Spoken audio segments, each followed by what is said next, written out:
And one of the reasons to have a meeting up here is because you have an amazing view of which will be the last stop, rooftop terrace. Yeah, show us around.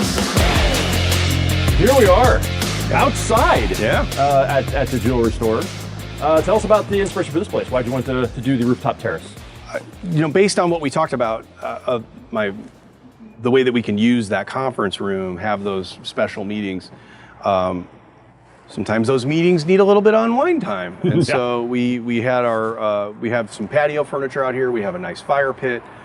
Very shortly, as in the next hour or so, we're having some planters that's going to carry that screen pattern up that you see from the sales floor. Nice. Okay.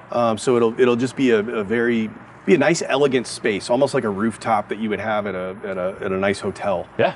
And for occupancy on this roof is 40 people. Okay. So don't worry, City of Bloomington, that is occupancy, but I promise, as you and I have talked about, we've used the term luxury and we use the term service.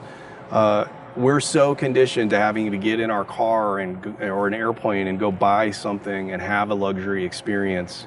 And my friends in Central Illinois deserve that experience, and they deserve to have it here. And so it really is an honor for us to have built this. I mean, I think it's safe to say this is the nicest thing I've ever built in my life. I don't think it's probably going to get outdone. Probably not. But I'm really thankful to be a part of this community and that the community has supported us for so long.